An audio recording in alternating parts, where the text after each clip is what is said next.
Now what we can do is we can actually measure acids and bases and mix them together and do what is called a titration.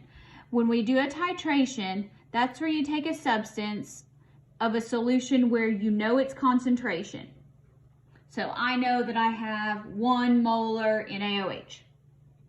And then we're going to use that and we're going to react it with another substance where we do not know the concentration.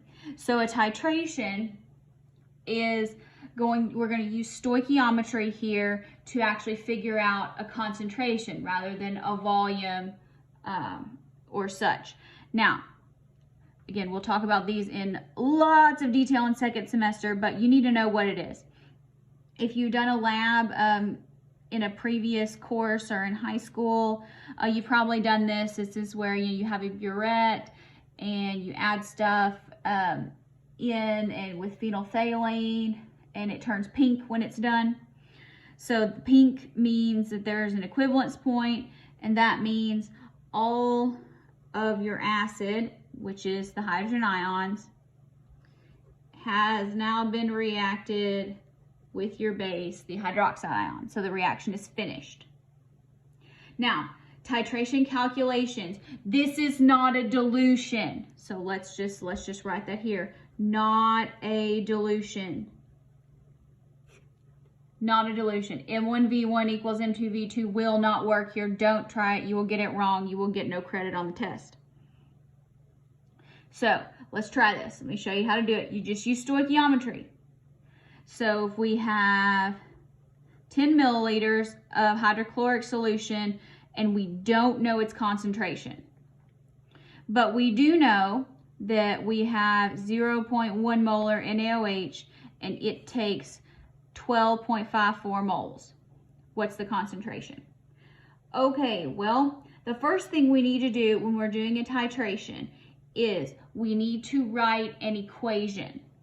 So remember, we need to use our acid base equals salt and water. So take your acid here plus your base, and that's going to equal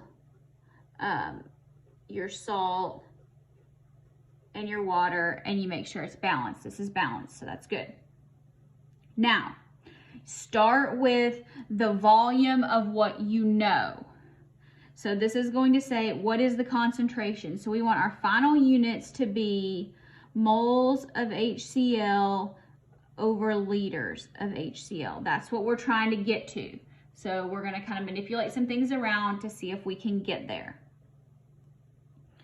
So start with what you know everything of. So we have 12.54 milliliters.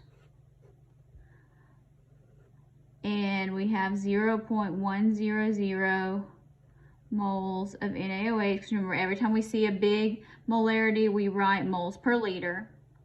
Now, I'm going to go ahead and just combine my conversion and say that's 1,000 milliliters. Again, you can use an extra step. It's not a problem. Now, I have moles of sodium hydroxide. Now, I need to get over to moles of hydrochloric acid. Can I do that? Yes, I can by using stoichiometry in the equation. So how many moles of sodium hydroxide are in the equation? I hope you said, Dr. B, there's 1 mole because there's no coefficient, so it's understood to be 1. Okay, and what are we going to? Moles of HCl. So 1 mole of HCl. Okay, so now I have moles of HCl. So we're good there. So we've done our unit check. Our numerator's good. Now we need to get liters of HCl in the bottom.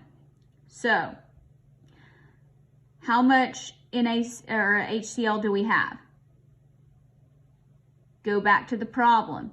10.00 mLs. Okay, so now we want liters on the bottom. So we want volume on the bottom. So go ahead and just put it on the bottom. Okay, now we actually need liters. So now we're going to need to do our 1,000 milliliters equals 1 liter. All right, so liters are on the bottom. Everything else cancels out. The thousands cancel out too if you want to cancel those out.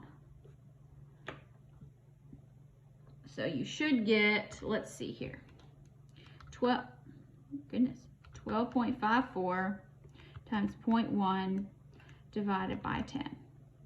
0.125. 0.125 molar HCl, or you can write 0.125 moles per liter, because remember, moles over liters equals molarity. Both of those mean the same thing. That's how you do it. Always work your titration problems like this. Write an equation. If it's not given, start with what you know both things of. Usually it's going to be a volume and a concentration. Go through your equation to get the stoichiometry. Use your starting volume from the problem of your unknown and make sure you're in liters.